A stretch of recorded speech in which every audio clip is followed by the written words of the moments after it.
नमस्कार दोस्तों, स्वागत आपका हमारे चैनल पर।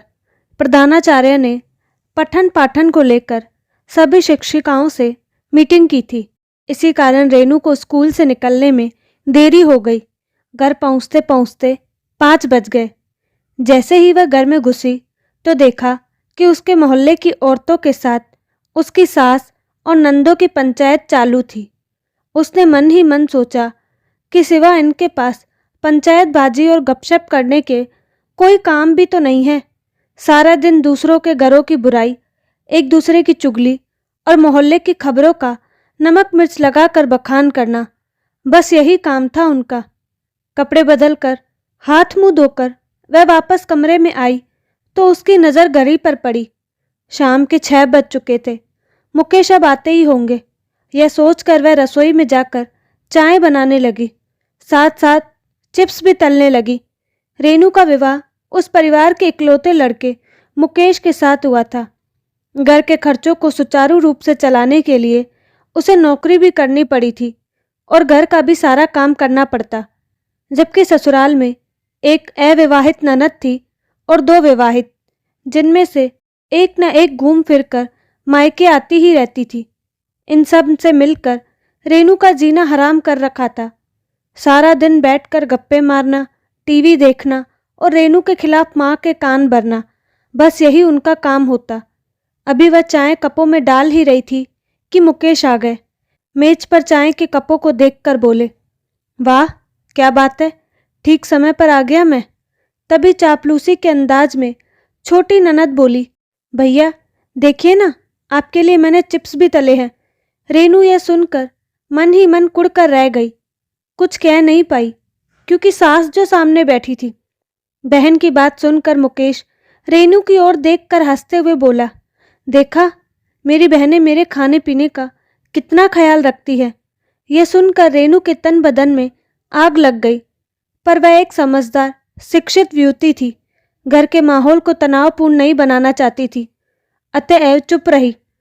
मुकेश अपनी माँ और बहनों से काफी प्रभावित रहते थे। यद्यपि रेनू के प्रति उनका रवैया खराब न था, मगर उनकी आदत कुछ ऐसी थी कि वे माँ और बहन के विरुद्ध एक भी शब्द सुनना पसंद नहीं करते थे। भैया शाम के खाने में क्या बनाऊं?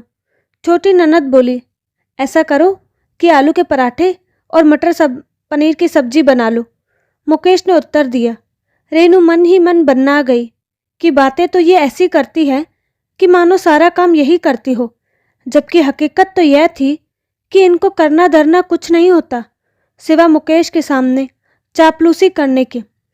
चाय पीकर रेनू कप प्लेटें उठाकर रसोई में आकर उन्हें साफ करने लगी, मगर किसी भी ननद से यह नहीं हुआ कि आखिर भाभी ऑफिस से थक कार कर आती है, उनकी जरा सी मदद ही कर दे। नंदों द्वारा उसके काम में छीटाकंशी और नुक्ताचीनी करना प्रतिदिन का काम बन गया था। रेनू को अपमान का घूंट पीकर चुप रह जाना पड़ता। मन ही मन सोचती थी कि माँ जी का बस चले तो दोनों विवाहिता बेटियों को बुलाकर यहीं रखे। उन्हें इस बात का एहसास ही नहीं है कि इस महंगाई के ज़माने में इस थोड़ी सी कमाई में अपना ही खर्च ठीक से नहीं चल पाता, ऊपर से नंदों का आना जाना जो लगा रहता सो अलग। पर इन सब बातों से उन्हें क्या मतलब? अगर कभी रेनू कुछ कहे भी तो वे कहती, मैं कौन सी तुम्हारी कमाई पर डाका डाल रही हूँ, मैं तो अपने बेटे की कमाई खर्च करती हूँ। आखिर वह मेरा बेटा है, उस पर मेरा अधिकार है। मुकेश तो इन मामलों में बोलते ही न थे, ना ही वे जानते थे। वे तो माँ के सामने हमेशा आज्ञाकारी बेटा बने रहते और माँ जी उनकी कमाई इसी तरह लुटाती रहती। रेनू ने रसोई से आकर प्रेशर कुकर में आलू चढ़ा दिए। तभी छोटी ननद आकर बोली, भाभी मैं भी सीरियल देखने जा रही हूँ, बाकी काम आप निपटा लेना। रेनू ने मन ही मन सोचा कि यह तो उन लोगों का रोज का काम है, बस भैया या फिर उसके मायके से कोई आ जाए तो दिखावे के लिए उसके इर्द गिर्द घूमती रहेंगी। खैर यह कोई एक दिन की समस्या नहीं, और उसने अपने विचारों को किनारे रखकर झटक कर एक चूल्हे पर सब्जी चढ़ा दी और दूसरे पर पराठे सेकने लगी। इधर उसने पराठे सेककर ख़त्म किए ही कि सब लोग खाने बैठ गए। सबको परोसने खिलाने के बाद जो कुछ भी बचा उसे खाकर वह उठ गई।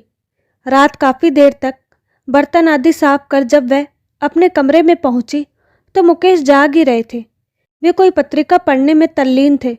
रेनू को देखकर बोले, आज तो तुमने काफ़ी देर लगा दी। जल्दी आ जाती तो घर के ये काम कौन करता? क्या घर में माँ और बहनें हाथ नहीं बटाती? पहले कभी हाथ बटाया है जो आज बटाए? रेनू ने उत्तर दिया, क्यों तुम हमेशा झूठ बात कहती हो? मेरे सामने तो वे सब तुम्हारी मदद करती रहती हैं, बस उतनी ही देर जितनी देर आप घर में रहते हैं। मुझे तो ऐसा नहीं लगता, मुकेश बोला। बात को आगे न बढ़ने देने के उद्देश्य से रेनू चुप रही। रेनू जब सुबह सोकर उठी तो देखा कि भोर की किरणें खिड़की के रास्ते कमरे से आहिस्ता आहिस्ता प्रवेश कर रही थी। वह जल्दी से उठकर स्नानघर की ओर चल दी, क्योंकि उसे मालूम था कि उसकी सास और नंदों में से कोई भी जल्दी सोकर उठने वाला नहीं है। खाना बनाकर उस दिन रेनू तैयार होकर ऑफिस चल दी। तब तक उसकी सास उठ गई थी, जबकि नंदे तब भी सो रही थी। सुबह रेनू कपड़े धोकर छत पर सुखाने के लिए डाल गई। सो शाम को जब वह ऑफिस से लौटी तो उन्हें उठाने के लिए छत पर गई। कपड़ों को लेकर लौट ही रही थी कि न जाने कैसे उसका पैर फिसला और वह धड़ाम से 7-8 सीढ़ियां लुढ़कती हुई आकर आंगन में गिर गई। उसका सिर फट गया और वह बेहोश हो गई। सास और नंदों के शोर मचाने पर पूरा मोहल्ला इकट्ठा हो गया। मोहल्ले के किसी व्यक्ति ने मुकेश को खबर कर दी, सो वे भी बुरी तरह घबराए हुए अस्पताल पहुंच गए। डॉक्टर ने तुरंत रेनू को आपातकालीन कक्ष में ले जाकर उसका इलाज शुरू कर दिया। उसके सिर में काफ़ी चोट आ गई थी। 4-5 टाँके लगाने पड़े। कुछ देर पश्चात सीनियर डॉक्टर ने कहा, दाहिने पैर की हड्डी टूट गई है, उस पर प्लास्टर चढ़ाना होगा। काफ़ी देर रात तक उसका उपचार चलता रहा। मुकेश ने पूरी रात जाग कर गुजार दी। जब रेनू को होश आया तो उसने खुद को अस्पताल के बिस्तर पर पट्टियों से बंधा हुआ पाया। उसने कहारते हुए पूछा, मैं कहाँ हूँ और ये मुझे क्या हो गया? तुम्हें कुछ नहीं हुआ है, बस सिर व पैर में थोड़ी सी चोट आ गई है, मुकेश ने उसके सिर पर अपनतों के हाथ फेरते हुए जवाब दिया। 1 हफ्ते बाद रेनू को अस्पताल से छुट्टी देते हुए डॉक्टर ने मुकेश और साथ में खड़ी उसकी माँ को हिदायत देते हुए कहा, माँ जी, अब बहू को 3 महीने के पूर्ण आराम की आवश्यकता है और हाँ, मरीज को हर रोज़ दूध, फल, जूस आदि दिया जाए। घर पहुंचकर मुकेश ने उसका बिस्तर खिड़की के किनारे लगा दिया, जिससे खुली हवा भी आती रहे और बाहर के दृश्य से रेनू का मन भी बहला रहे। इधर रेनू को 3 महीने तक लगातार पूर्ण आराम करने की बात सुनकर उसकी सास छोटी बेटी से कहने लगी, बेटी, अब घर का काम कैसे होगा? हम लोगों ने तो काम करना ही छोड़ दिया था। सारा काम बहू ही करती थी। फिर मैं कुछ करना भी चाहती थी तो तू मना कर देती। दूसरे दिन मुकेश को ऑफिस जाना था। उन्हें न समय से चाय मिल सकी और न ही नाश्ता। खाने की मेज पर पहुंचते ही उनकी तबीयत खिन्न हो गई, क्योंकि माँ ने खिचड़ी बनाकर रखी थी। मुकेश को खिचड़ी बिल्कुल पसंद न थी। जैसे तैसे थोड़ी सी खिचड़ी खाकर मुकेश ने दफ्तर का रास्ता लिया। पिछले 15 दिनों से मुकेश देख रहे थे कि घर की सारी व्यवस्था बिल्कुल चरमरा गई थी। घर में कोई भी काम समय से पूरा न होता, न ढंग से नाश्ता बनता, न समय से चाय मिलती, न ही समय पर खाना मिलता। इधर उधर गंदे बर्तन पड़े रहते, जबकि रेनू के ठीक रहने पर घर का कोई भी काम अधूरा न रहता। आखिर एक दिन मुकेश ने गुस्से में आकर माँ के सामने ही कह दिया। छोटी बहन भी खड़ी सुन रही थी। इन दिनों आखिर घर को हो क्या गया है? कोई भी काम समय पर सलीके से क्यों नहीं होता?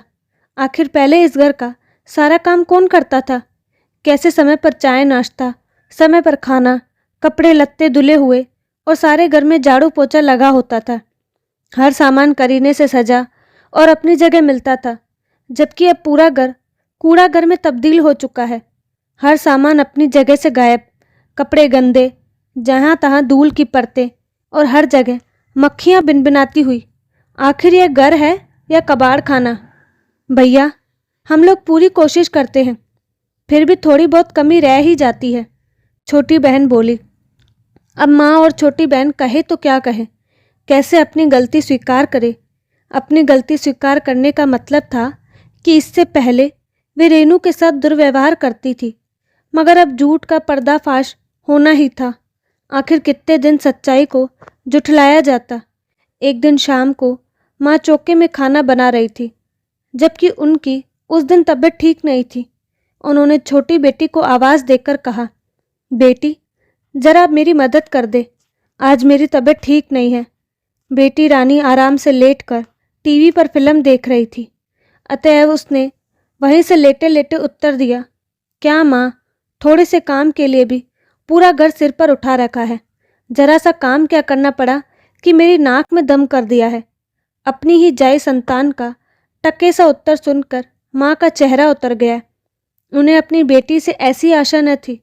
वे सोचने लगी कि रेनू है तो बहू, पर उसने कभी भी उनकी किसी बात का पलट कर जवाब नहीं दिया। हमेशा माँ जी कहती, उसकी जबान न थकती, जबकि वे हमेशा उसके हर काम में नुक्ताचीनी करती। इन्हीं बेटियों के कहने पर वे रेनू के साथ दुर्व्यवहार करती, छीटाकंशी करती। अब तो वह बिस्तर पर पड़ी है, उसके साथ जाति करना गुनाह होगा। फिर बहू भी तो बेटी ही होती है। माँ जी खाना बनाते हुए सोचती जा रही थी कि रेनू भी आखिर किसी की बेटी है। फिर उसने इस घर को सजाने संवारने में क्या कमी छोड़ी। मुकेश तो सारा दिन घर पर रहता नहीं, और यह छुटकी सारा दिन इधर उधर कूदा करती है। कल को इसकी शादी नहीं हुई कि फुर्र से चिड़िया की तरह उड़ जाएगी और रह जाऊंगी मैं अकेली। फिर मेरी सेवा कौन करेगा। बुढ़ापे में तो बहू को ही काम में आना है। कभी कोई हादसा हो गया तो सिवा बहू के कोई देखभाल करने वाला न होगा। बेटियों का क्या, 2-4 दिनों के लिए आकर खिसक लेंगी, काम तो आएगी बहू ही। तो फिर असली बेटी तो बहू ही हुई। एक के बाद एक विचार आ जा रहे थे। अब माँ जी ने रेनू की देखभाल कायदे से करनी शुरू कर दी। उसे समय पर दवा देती, चाय देती, जूस देती और पास बैठकर घंटों उससे बातचीत करती। तीसरा महीना खत्म होते होते रेनू का स्वास्थ्य काफ़ी सुधर गया। अब उसके पैर का प्लास्टर भी काट दिया गया। फिर भी डॉक्टर ने उसे किसी भी प्रकार का काम करने के लिए मना किया था। रेनू ने सुबह उठकर चाय बनाने की कोशिश की तो माँ जी ने उसका हाथ पकड़कर उसे कुर्सी पर बिठा दिया। फिर उन्होंने छुटकी को बुलाकर डांटते हुए चाय बनाने का आदेश दिया और बोली, बहू कुछ दिन और आराम करेगी, चौके का काम अब तुझे संभालना है। बहुत हो चुका पढ़ाई लिखाई और इधर उधर कूदना। छुटकी ने तपाक से उत्तर दिया, माँ जब मुझे कुछ बनाना ही नहीं आता तो मैं कैसे करूँगी ये सब काम। तुझे अब सब कुछ सीखना होगा, नहीं तो कल को तू बड़की की तरह काम काज से बचने के लिए रोज़ ससुराल छोड़कर यहाँ आ जाया करेगी। यह बहानेबाजी अब और नहीं चलने वाली। तुम सब के चक्कर में ही बहू की यह दशा हुई है। आखिर भाभी अगर सीढ़ियों से गिर पड़ी तो उसमें मेरा क्या दोष। छुटकी ने उत्तर दिया, क्या सारे घर के कपड़े सुखाना उठाना उसी का काम है। तुम अगर इतनी ही लायक होती तो यह हादसा ही न होता। माँ जी बोली। छुटकी हैरान परेशान थी कि आखिर माँ को यह क्या हो गया जो वे एकदम से भाभी की तरफदारी में लग गई। आखिर भाभी ने ऐसी कौन सी घूटी पिला दी माँ को। शाम को खाने की मेज पर बड़ा ही खुशनुमा पारिवारिक माहौल था। सब खाने की मेज पर बैठे हुए थे। छुटकी सबको खाना परोस रही थी कि तभी मुकेश बोले, माँ आज तो छुटकी बड़ी मेहनत कर रही है, तो कौन सा हम पर एहसान कर रही है। इसे पराए घर जाना है, यह सब इसे सीखना ही चाहिए।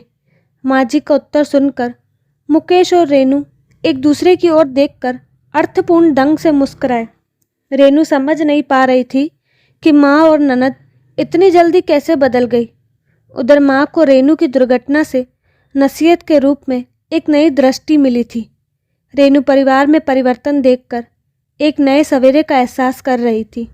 तो दोस्तों, आपको कहानी कैसी लगी अपनी राय कमेंट बॉक्स में ज़रूर दें और साथ ही हमारे चैनल को लाइक शेयर और सब्सक्राइब करना ना भूलें। धन्यवाद।